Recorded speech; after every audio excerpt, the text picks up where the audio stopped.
Nandini and Nandika said they have. And I can't see Khushi. I can't see Nimai. Nimai also has. That's very good. And then we have Ruhanika and Aradhya. I can't see you either. Okay. Okay, good job. Thank you, everyone. So everyone has a pencil and a piece of paper or a notebook. Anything is fine. Okay. So we're going to hear about the story of Valmiki Muni today. Today is the first session of our Ramayan series. So we'll start with opening prayers. ॐ ज्ञानतिमिरान्धस्य ज्ञानाञ्जनशलाकया चक्षुरुन्मिलितं येन तस्मै श्रीगुरुवे नमः। श्रीकृष्ण चैतन्य प्रभुनित्यानन्द श्री अद्वैता गदाधर श्रीवासादि गौरभक्तवृन्द। हरे Krishna Krishna Krishna Hare Hare Hare Hare Hare Ram Rama Hare Rama Rama Rama Hare Hare. Okay, so we're going to learn a new verse today. It's also from the second chapter, verse number 57. And and we'll get started with the Sanskrit. So just repeat each word after me, okay? Ya Ya sarvatra Sarvatra anishbe anish anabhishneha anabhishnehas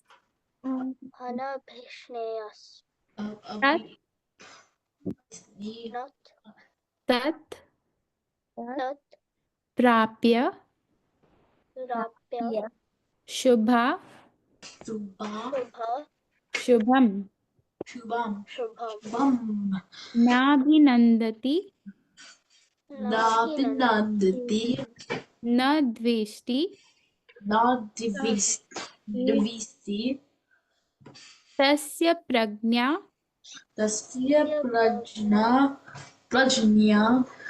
प्रतिष्ठिता. Okay, so we'll say one line at a time and then all the children can repeat 3 times. Ya sarvatra nabhishnehas nabhishnehas Ya sarvatra nabhishnehas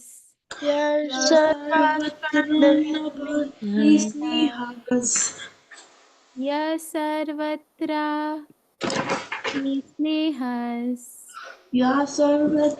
nabhishnehas तत् प्राप्य शुभाशुभम्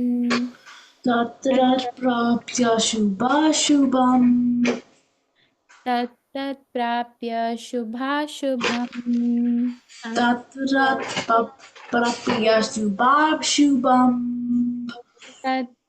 प्राप्य शुभाशुभम्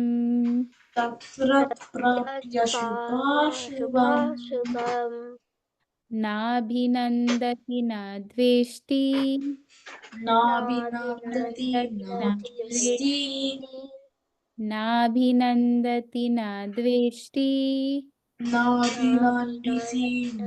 द्वेष्टि तस्य प्रज्ञा प्रतिष्ठिता तस्य प्रज्ञा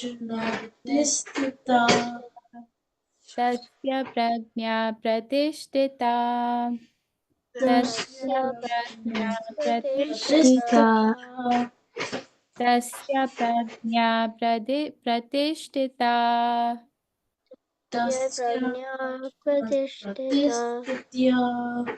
Okay, we will say the whole verse now.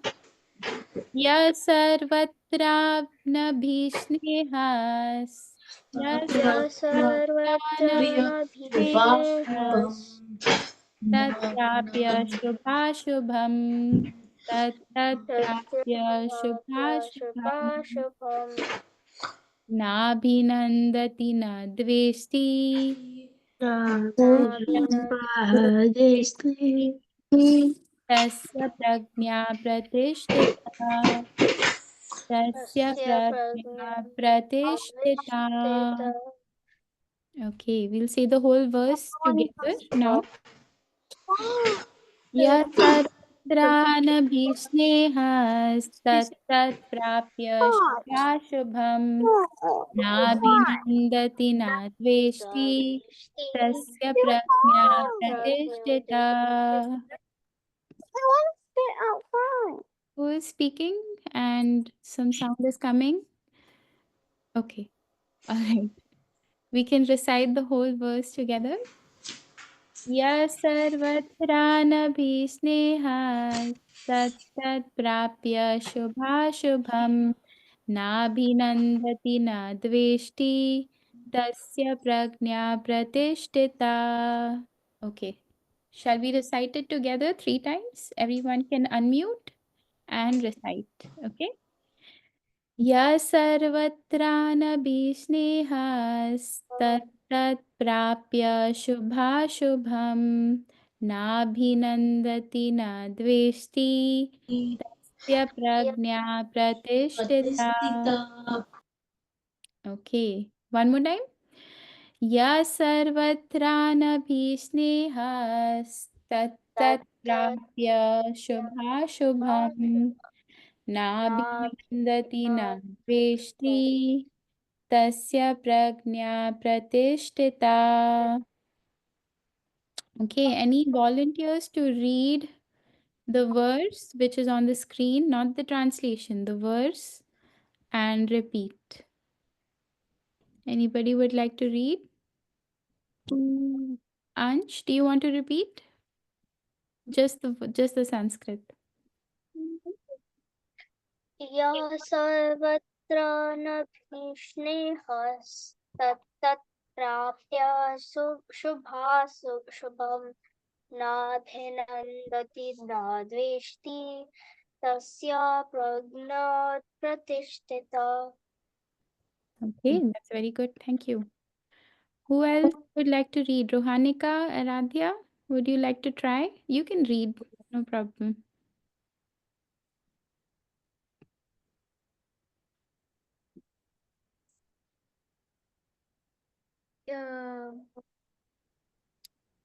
The Sanskrit?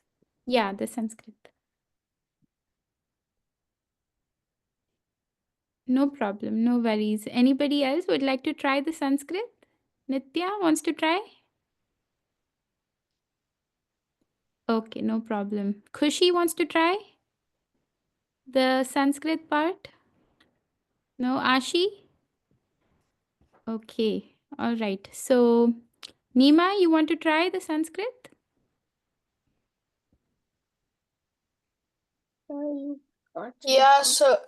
या सर्वत्र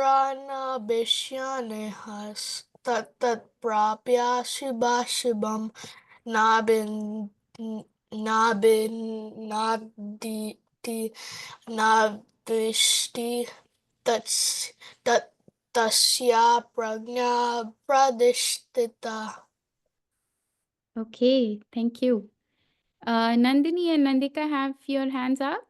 You want to say? We can't see your screen. Like we can't see the the prayers, the slides. Oh, We can't. really? Yeah. We can only see the people. Okay. Everybody else is able to see the screen otherwise? Yeah, everybody else is able to see. Yes. So maybe I can stop and reshare. And are they still here? There is Nandika and Nandini. Okay, I'll stop and reshare and then you can see if you can see it, okay? Okay, resharing.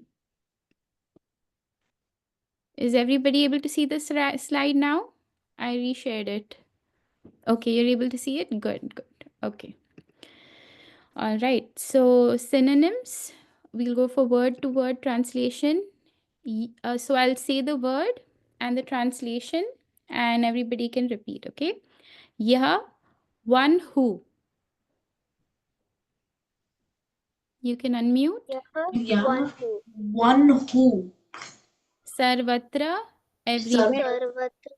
Everywhere. Everywhere. Anabhisneha, without affection. Anabhisneha. Without affection. Tat, that. That. Tat. That. Tat, that. That. Tat. That. That. Prapya, Prapya. Prapya. achieving. Achieving. Achieving. Shubha, Shubha. good. Good. Good. Ashubham, Ashubham. Ashubam. evil. Evil. Evil. Na, No. Never. never. Never. Abhinandati, Abhinandati. Abhinandati. praises. Praises. Praises. Na, Na. never. Never. Dveshti, Dvesti. envies. Envies.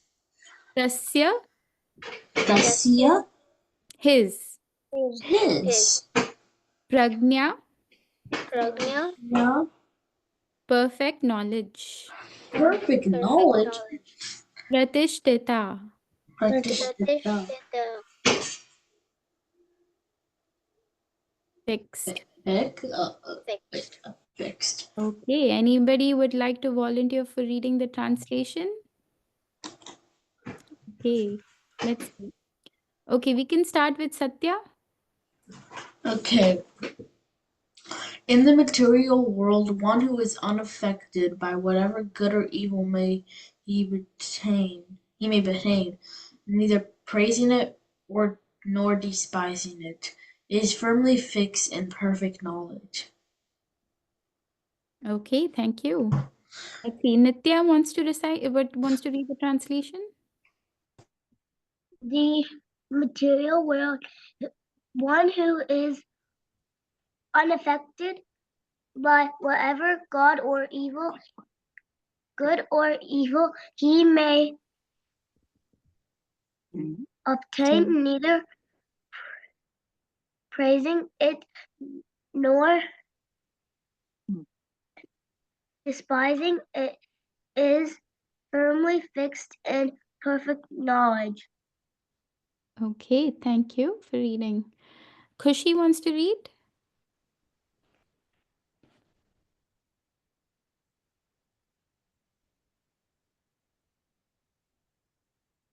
In the material world, one who is unaffected by whatever good or evil he may obtain, neither praising it or it nor despising it, is firmly fixed into perfect knowledge. Okay, thank you. Yes, Nandini, Nandika.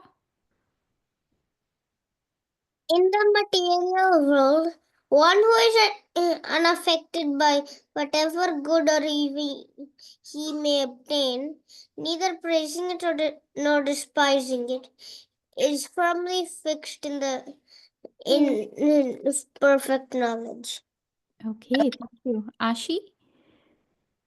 In the material world, one who is unaffected by whatever good or evil he may obtain, neither praising it nor despising it, it is firmly fixed in perfect knowledge. Rohanika and Aradhya.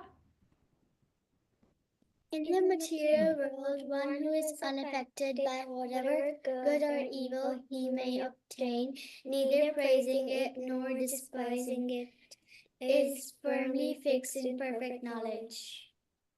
Thank you. Atishya.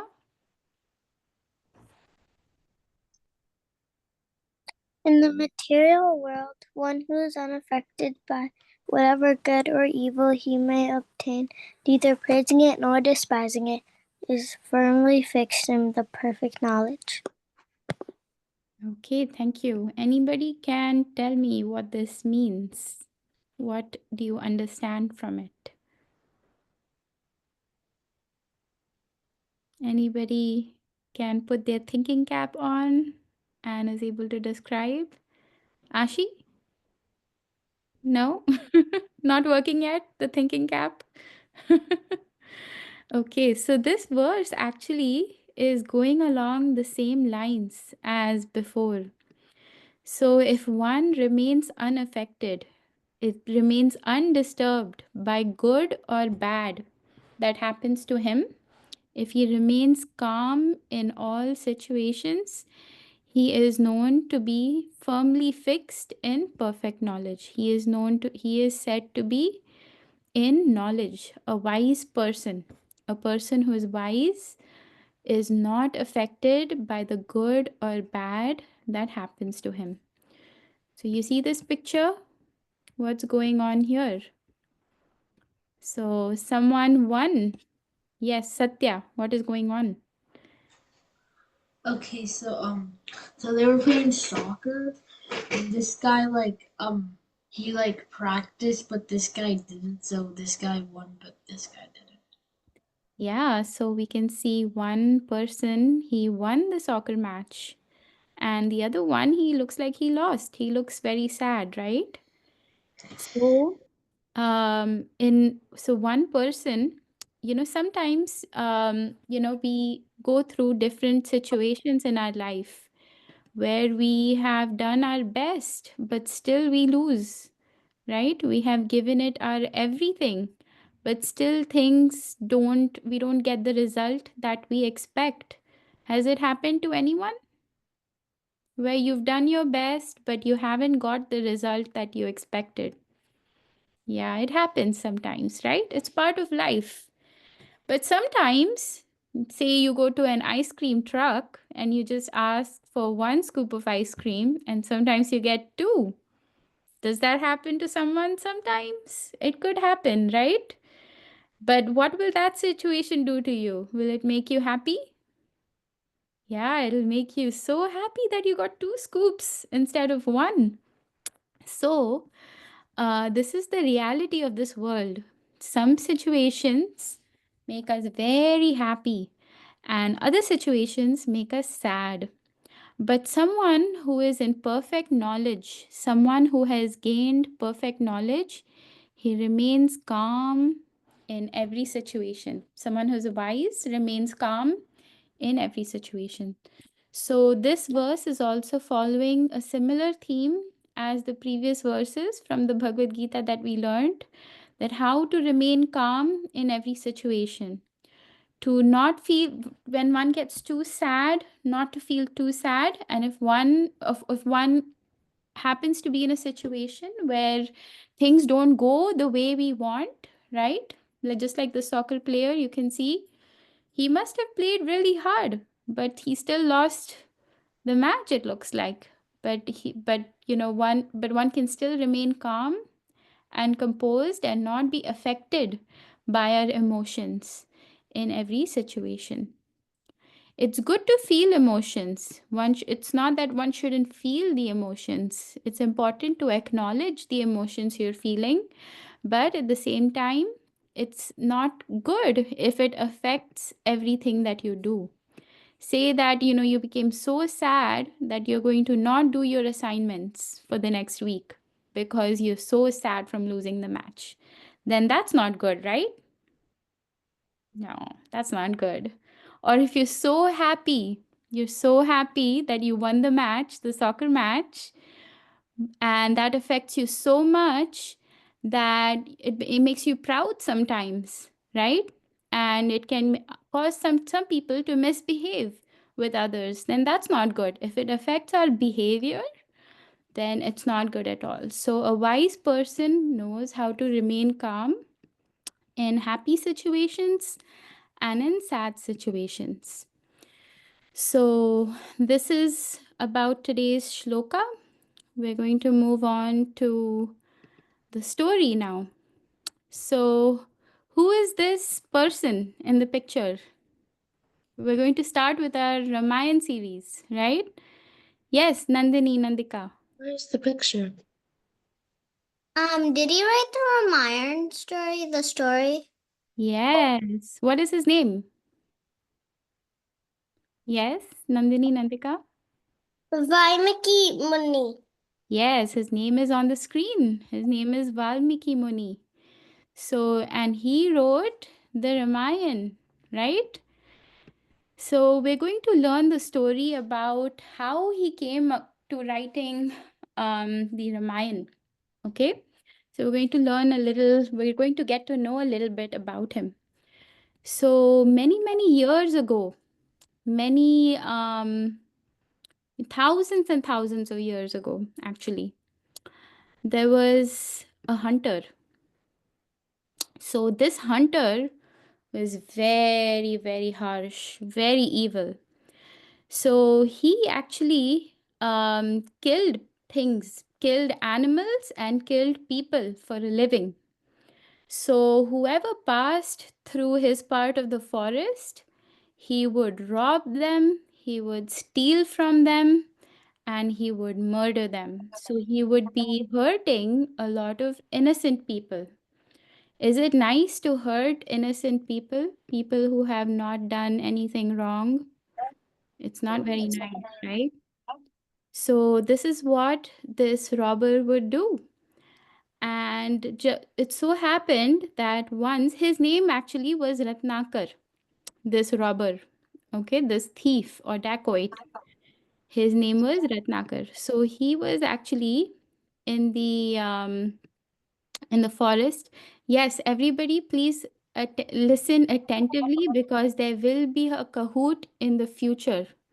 So if you don't listen carefully today, you may not get the question correct in the future. So please be attentive. Satya, you have your question? You have a question? Your hand is up. I think the reason he kills people is because, like, if he was in the forest, he might have been raised by animals, so he learns to be wild, and animals are very territorial. Territorial. So he kills anyone who gets in his territory. Yeah, so he was actually raised by a hunter, and basically he was taught to do the same thing that he wasn't his father, but the hunter that raised him taught him to do the same thing that he did. So, but not just animals, but he killed, a lot of humans. He robbed from a lot of humans. And it just so happened once Narad Muni came to his forest and he wanted to do the same thing with Narad Muni. He attacked him. You see the big sword in his hand and he's running towards Narad Muni. He's trying to attack him. And Narad Muni says, that, oh, Hunter, actually, why are you committing so many sinful deeds? And what can I give you? I am a poor um, hermit, I'm a sage. I don't have any wealth. There's nothing that I can give you. And the hunter says that I just derive a lot of pleasure from killing people who cross my path. So actually, that's not a very nice thing if someone is deriving pleasure from hurting somebody else, right? Say there's a bully that you know of in school, and he's trying to, or trying to hurt someone in your school for no reason. Is that a very nice thing? It's not, right? So, so similarly, this hunter is like, trying to hurt everybody that comes in his path. So Narad Muni says that, oh hunter, what you're actually doing is a very sinful activity. He says, I do this to maintain my family. I have wife, I have children, I try to maintain them. And he said that, do your family members know that you're doing this, that you're hurting people that are crossing your path?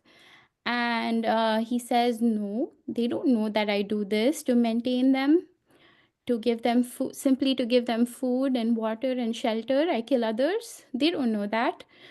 And then Narad Muni says, do you want to go and ask them if they're willing to share the sinful reactions that you are getting from doing all these bad things?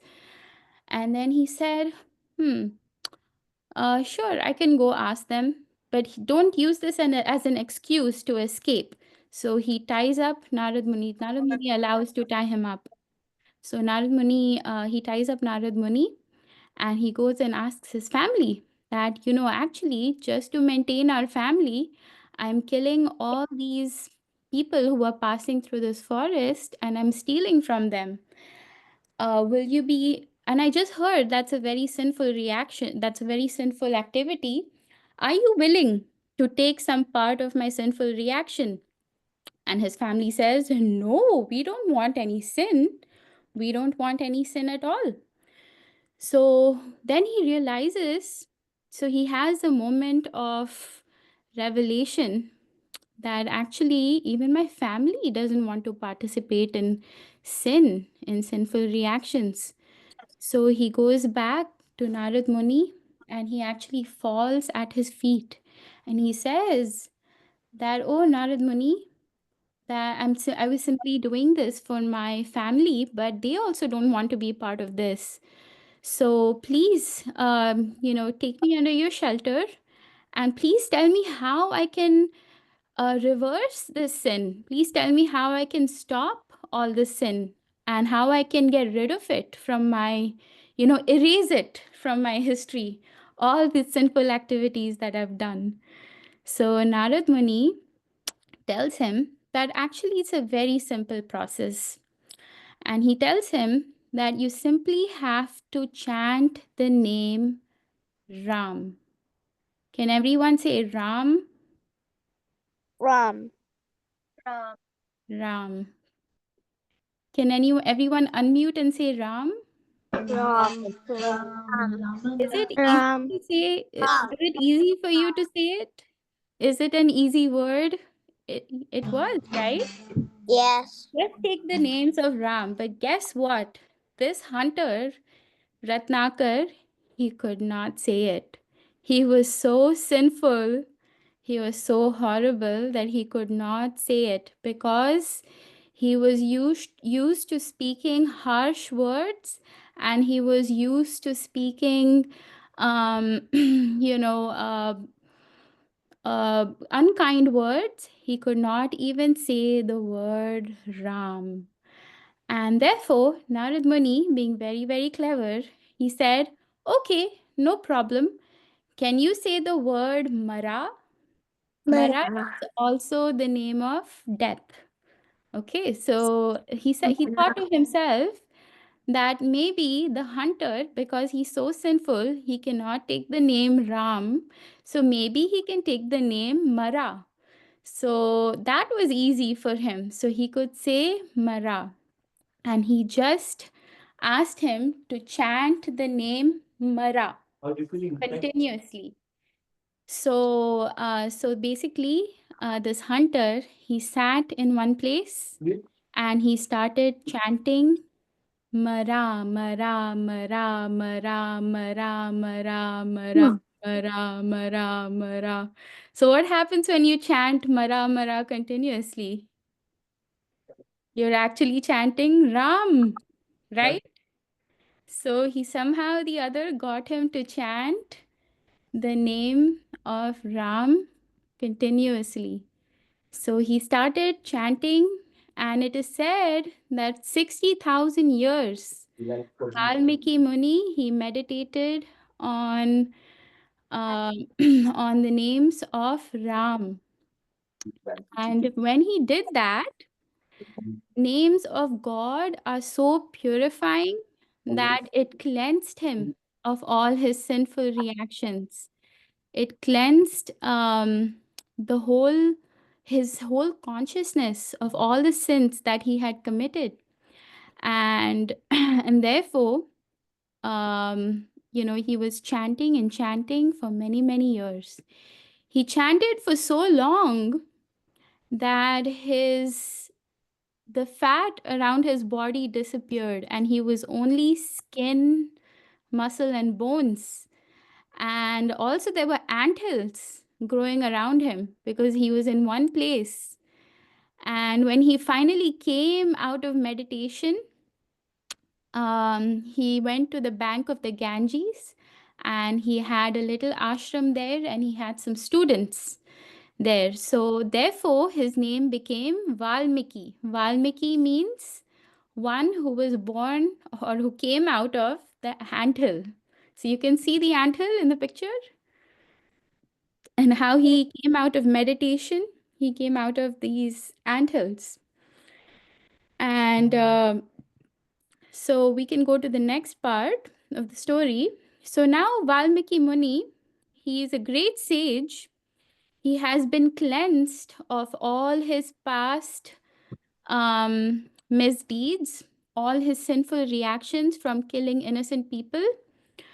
He has been cleansed, and now he is a Maharishi. So from a thief, he became a great devotee of the Lord.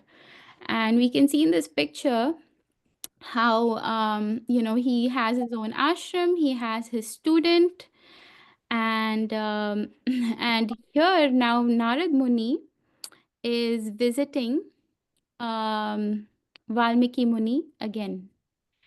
And they had many interesting conversations between that happened between Narad Muni and Valmiki. So these are some questions that Valmiki asked Narad Muni. So everyone can take turns and read one sentence at a time. Okay, Nandini, Nandika, you want to read the first one? I have a question. Yes. What was the name of the thief? I forget. His name was Ratnakar. Okay. All right. Ashi wants to read the first line. I can't see the thing. The slides. Okay, 1 second. Can you see it now? No? Okay, I'll just stop sharing and share again and let me know if you see it. Can you see it now? Okay. All right. You want to read the first one, the first question that Narad Muni asks, Valmiki Muni asks Narad Muni when he visits him many thousands of years later. Who wants to read? Okay, Nitya, your hand is up.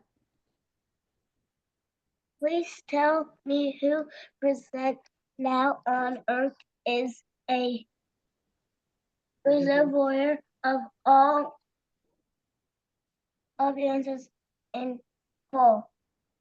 Okay, thank you. Rohanika and Aradhya want to read number 2?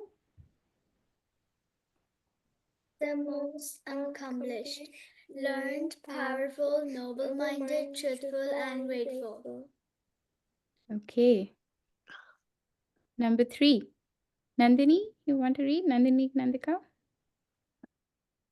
Who possesses lawless character remains engaged, looking after the welfare of all living entities. Okay. Number 4. Satya, want to read 4? Or Ashi? Ashi can read. Is there present without an equal, clever, most beautiful, never subject to the influence of anger or malice, yet instills fear within the ears of even the great demigods when enraged. Okay. Number 5. Who would like to read number 5? Yes, Nandini, Nandika?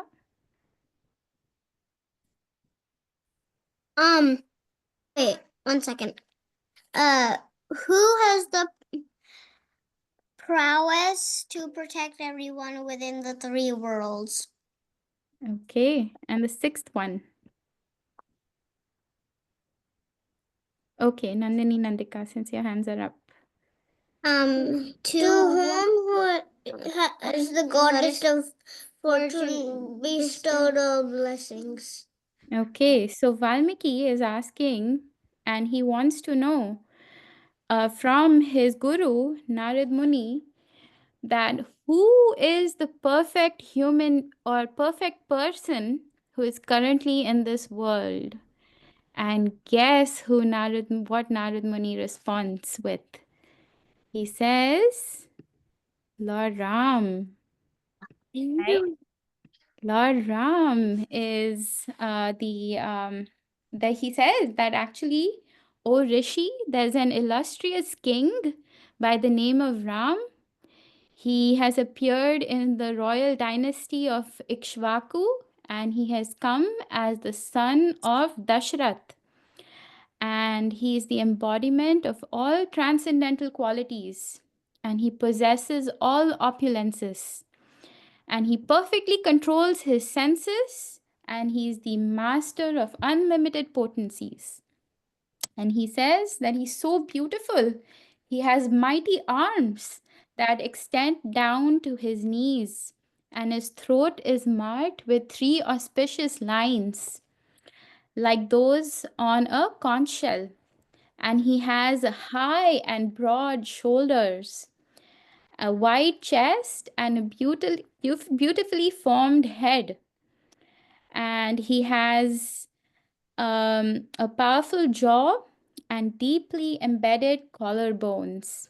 His eyes are large, and he's majestically medium tall in stature, and all his limbs are well formed and symmetrical. His bodily complexion is dark greenish blue. So Lord Ram has a slightly green tinged body, and he has a great luster, and his intelligence is unfathomable. His manner is grave, and his speech is superb in tone and eloquence. So he answers all the questions of Valmiki Muni on the previous slide that we saw.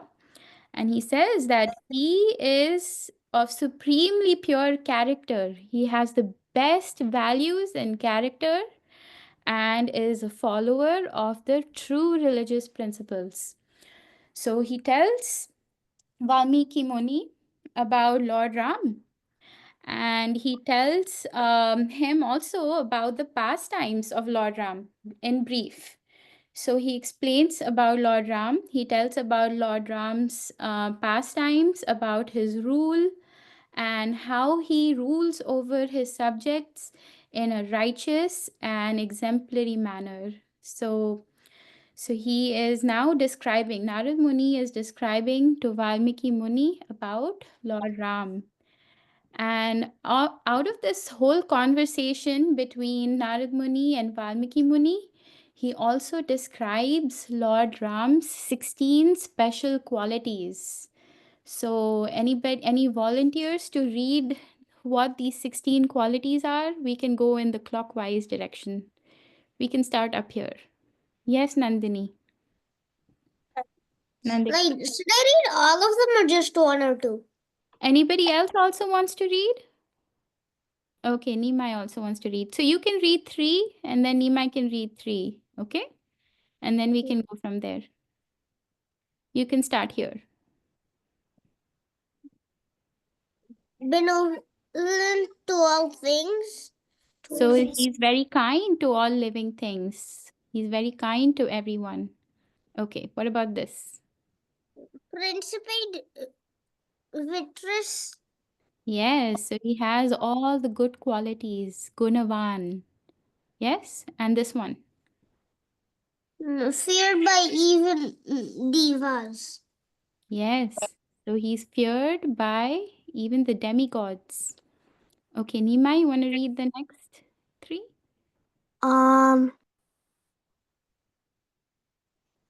This one?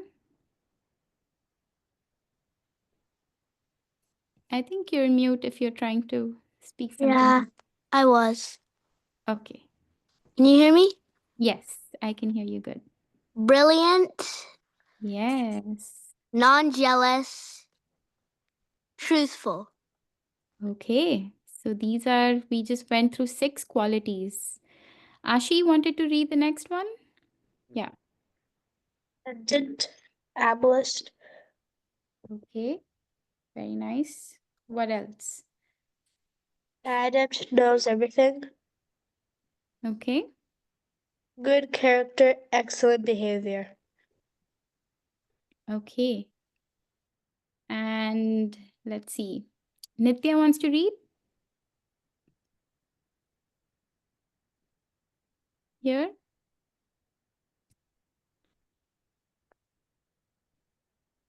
We can't hear you, Nitya. Are you reading this? Courageous, self-composed. Okay. And then this? Yes, he mastered his anger. And here, Kritagnya. He's grateful, right? Okay, Kushi, did you raise your hand up too? No? Okay. Yes, Nandini Nandika. Vigorous? Wait, what does that say? Vigorous means very, very brave, like Virya. Viryavan. Veer means someone who's very brave. And then this one? Determined. Yes. And this one? Um, Conscientious and diligent. So very aware of the situation and follower of dharma.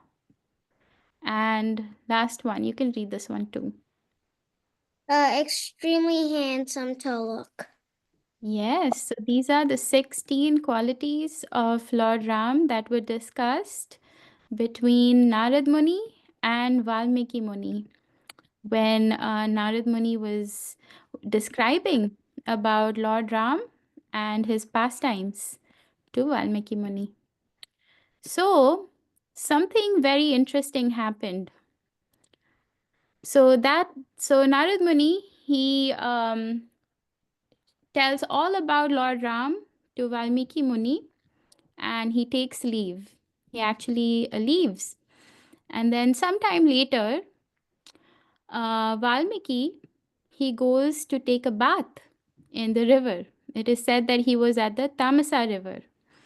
And there are two beautiful croncha birds. They're like cranes. Okay, these croncha birds are like cranes. And they're standing together and they're enjoying each other. You know, they're dancing, they're doing beautiful things together. And suddenly, there was a hunter. A hunter comes and he shoots an arrow at the male bird. Can you see the hunter right here? He's shooting an arrow at the male bird, and the male bird falls down dead. Okay. And then what happens is Valmiki, he witnesses this whole situation and he tells the hunter, he chants a beautiful Sanskrit verse in the perfect Sanskrit meter and he curses that hunter and he says he chants it. The Sanskrit verse that he chants is Ma Nishad Pratishtam Tvam Agama Shashwati Sama Yat Krauncha Mithunat Ekam Avadhi Kama Mohitam. So he chants this curse in the most beautiful Sanskrit poem. And in this way, he curses the hunter. And as soon as he chants the poem, um, he thinks to himself, he's very surprised. He says that how can I chant such a beautiful verse in the most beautiful melody has never come out of my mouth before. How did this happen? And and he said that as I cursed this hunter, I actually felt extreme anger and compassion at the same time. Here you can see Valmiki Muni and the hunter. So this is a different hunter. And and these two cranes, the croncha birds, and the hunter kills one of them, and Valmiki Muni curses this hunter that how dare you kill such a one of these beautiful birds who are enjoying together. And Valmiki Muni is very amazed. He's like, I've never ever recited such a beautiful verse before, which has come out in the form of this curse. So he's shocked, and one of his students is next to him. It is said his name was Bharadwaj. So Valmiki tells one of his students that that from this shoka, from this grief that I'm feeling for the birds, has come a beautiful shloka. So, a shloka, a beautiful poem, has come from my compassion. So, we can see how the deepest compassion, the deepest sorrow can bring out beautiful poetry, right?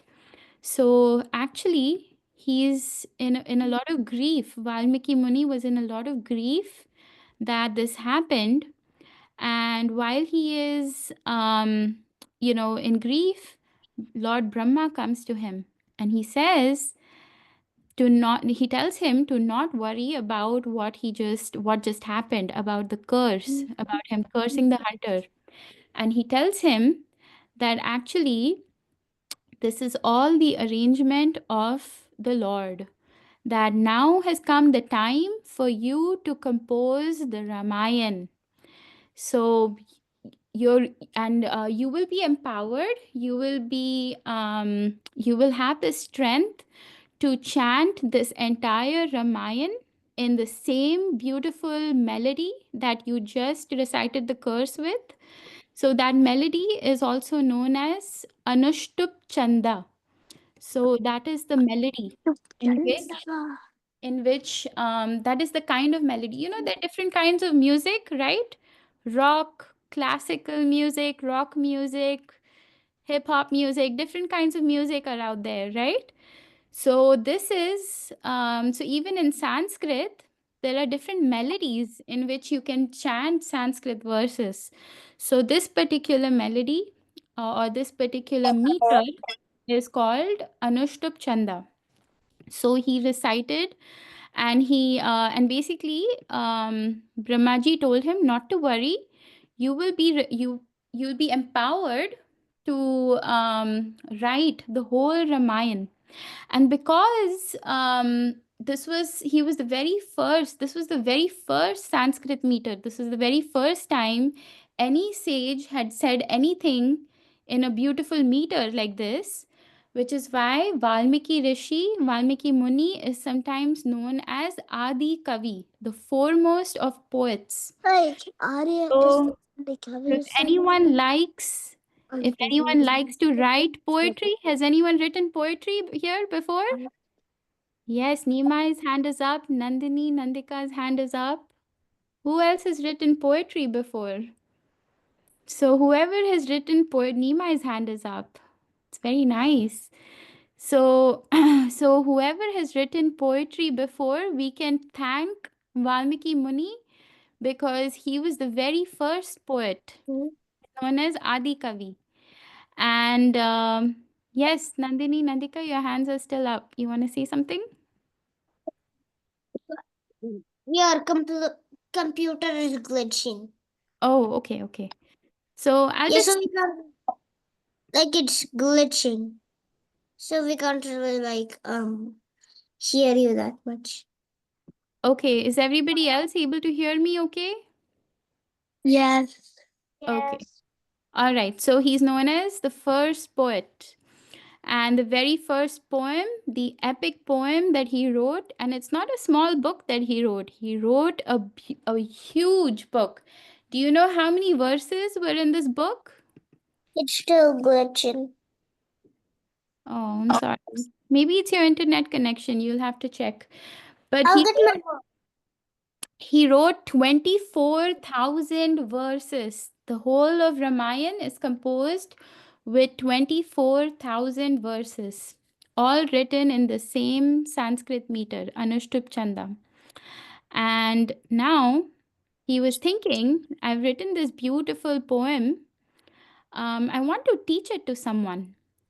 And do you know who these boys are in the picture? Who does he teach the poem to? The whole of Ramayan. Who are his first students of Ramayan? Yes, Satya. Yes, your hand is up. Krishna and Arjuna. No, this is not Krishna and Arjuna. Nitya. Rama's kids. Yeah, these are Ram's children. And what are their names? Love and Kush. Kush, yeah. Yeah. Love and Kush. So his first students of the Ramayan were Love and Kush, and they were very beautiful singers actually. They had all their mother was Sita and their father was Ram.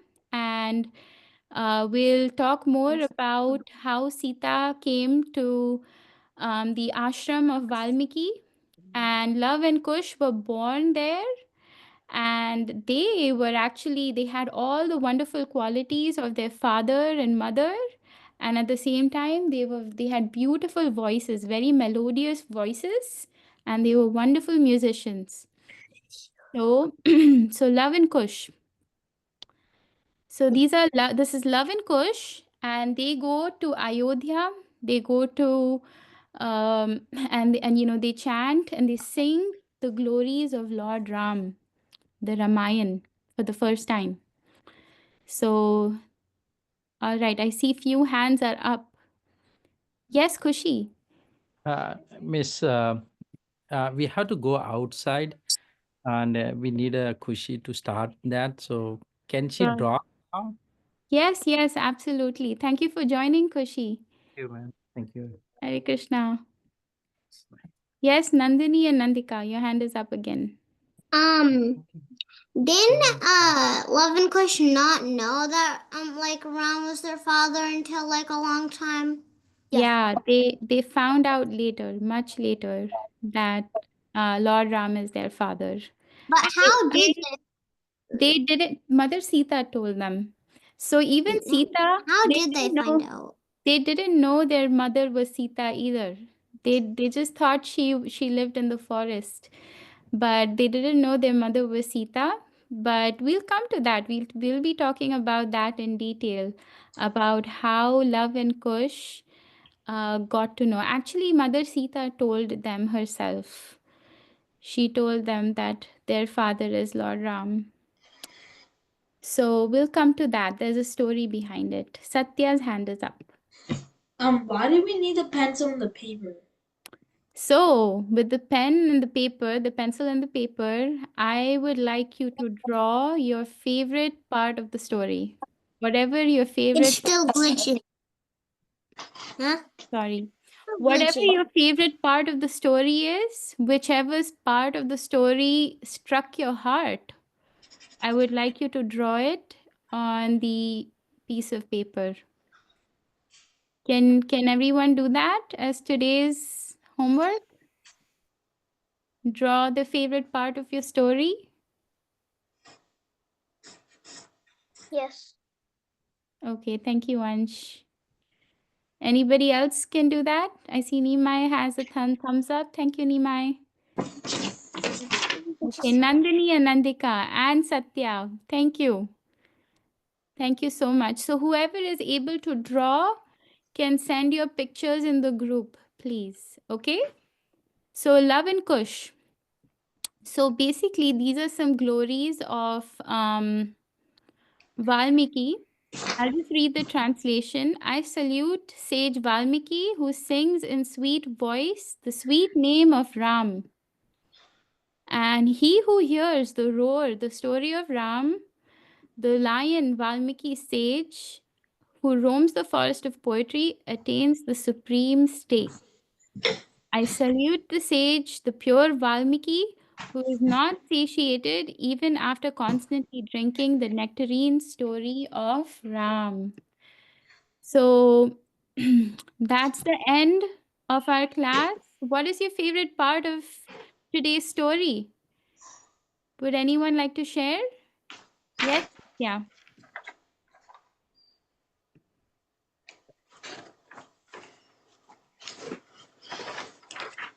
I saw Nitya's hand was up. Do you want to share what your favorite part of the story was, Nitya?